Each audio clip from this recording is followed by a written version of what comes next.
बिस्मिल्लाहिर्रहमानिर्रहीम। मैं अल्ताफ़ हुसैन याद अपने डिजिटल प्लेटफॉर्म अल्ताफ़ वीलॉग तो तुहाडी खिदमत हाज़र हाँ। ते अज मैं गल करांगा अपने किसान भरावां दे नाल जिहड़े इंतज़ार कर रहे ने, जिन्हां मेहनत कीती सी ते अज उन्हां दे खेतां विच, पंजाब दे खेतां विच सोना हर पासे जिहड़ा ना खिलरिया पिया है, बिखरिया पिया है, ते सोना समेटने का टाइम आ गया है जी। मेरी मुराद गंदम कनक की कटाई।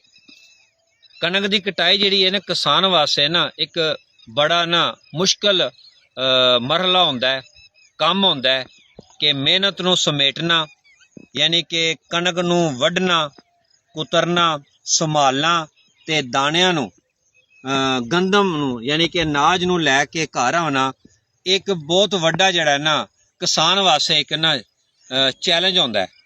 ते अज मैं उहदे ते गल करांगा ते मेरी वीडियो तुहानूं ये वीलॉग तुहानूं चंगा लगे ते इनू शेयर करियो।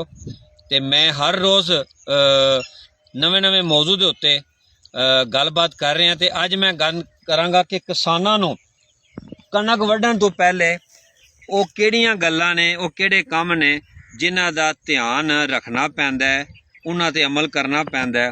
ਕਿਸਾਨਾਂ ਦੀ ਮਿਹਨਤ ਦਾ ਟਾਈਮ ਆ ਗਿਆ ਤੇ ਇਸ ਵੇਲੇ ਨਾ ਬਹੁਤ ਸਾਰੇ ਇਲਾਕਿਆਂ ਦੇ ਵਿੱਚ ਕਣਕ ਦੀ ਕਟਾਈ ਸ਼ੁਰੂ ਹੋ ਗਈ ਹੈ ਤੇ ਬਹੁਤ ਸਾਰੇ ਜਿਹੜੇ ਨੇ ਨਾ ਕਿਸਾਨ ਕਣਕ ਵੱਢਣ ਵਾਸਤੇ ਨਾ ਬਿਲਕੁਲ ਉਹਨਾਂ ਦੀ ਫਸਲ ਪੱਕਣ ਵਾਲੀ ਹੈ।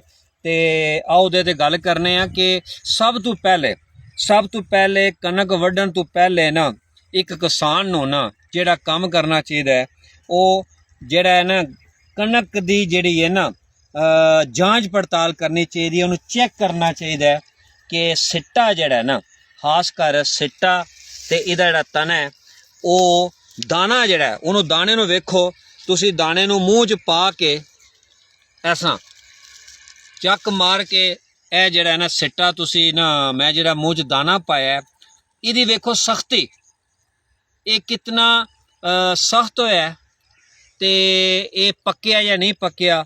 ਕਿਸਾਨ ਨੂੰ ਸਭ ਤੋਂ ਪਹਿਲੇ ਨਾ ਇਸ ਗੱਲ ਦਾ ਧਿਆਨ ਰੱਖਣਾ ਚਾਹੀਦਾ ਕਿ ਆਪਣੀ ਕਣਕ ਨੂੰ ਉਹਦੇ ਸਿੱਟੇ ਨੂੰ ਚੈੱਕ ਕਰੇ ਤੇ ਉਹਦਾ ਰੰਗ ਵੇਖੇ।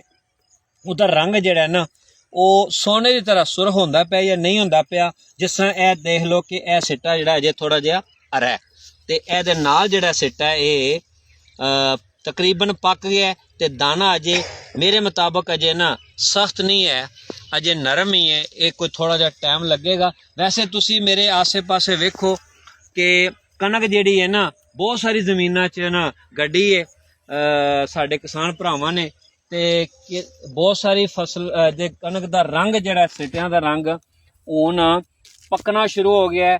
रंगत ਉਹਦੀ ਜਿਹੜੀ ਹੈ ਨਾ ਦਾਣੇ ਵਾਲੀ ਹੋ ਗਈ ਹੈ ਤੇ ਵਿੱਚ ਕੋਈ ਸਿੱਟੇ ਜਿਹੜੇ ਨੇ ਨਾ ਅਜੇ ਕੱਚੇ ਨੇ ਤੇ ਕੁਝ ਫਸਲਾਂ ਜਿਹੜੀਆਂ ਨੇ ਕਣਕ ਦੀਆਂ ਉਹ ਅਜੇ ਜਿਹੜੀਆਂ ਨੇ ਨਾ ਹਰੀਆਂ ਨੇ ਤੇ ਉਹਨਾਂ ਨੂੰ ਥੋੜਾ ਟਾਈਮ ਲੱਗੇਗਾ।